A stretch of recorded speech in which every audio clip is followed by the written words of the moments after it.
Monsters feature in lots of different books, especially in this one by David Walliams called Mega Monster. And we're picking the story up quite a way through at chapter 35, which is called The Bogeyman. The next thing Larka knew, she was chained to a wheelie chair deep down in the secret cave. She had a terrible headache, and it felt as if she'd been asleep for hours.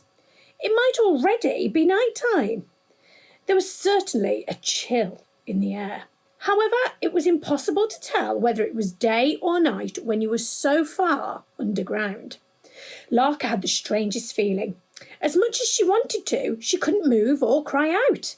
It was as if she was underwater. She had been well and truly zombified.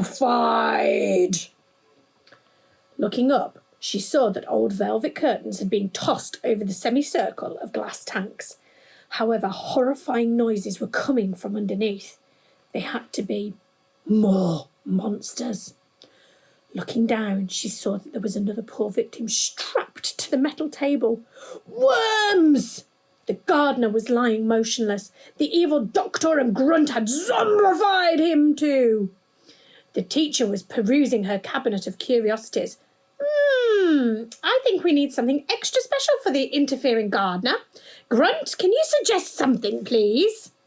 Oh, replied her assistant. He then proceeded to root around in his nose with his finger until he produced the biggest, greenest, slimiest bogey you ever did see. Plop!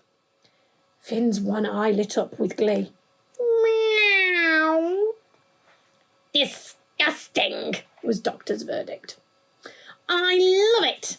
We can call this monster the Bogeyman. Grunt passed the bogey to his mistress as if it were a precious diamond. Doctor took it in her thick black rubber gloves.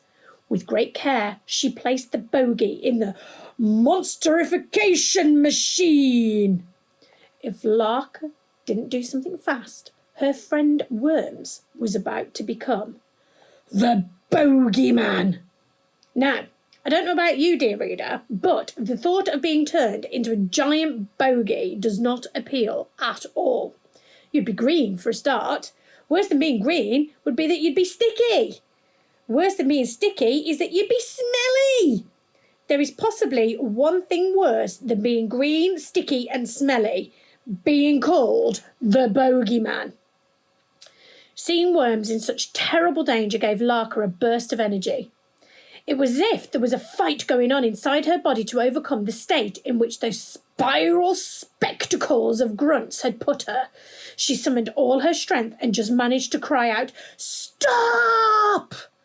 Doctor, Grunt and Finn looked round at this rude interruption. "Ooh, Sleeping Beauty has finally awoken," purred Doctor. "Please don't," shouted Larka. "Be patient, child," hissed Doctor.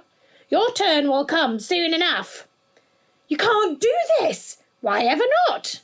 "Because I told your mother, the professor, everything. She is on to you." The three villains laughed their most villainous laughs. I wonder what happens in the rest of the story. You'll have to read Mega Monster to find out. Would you like to become the Bogeyman?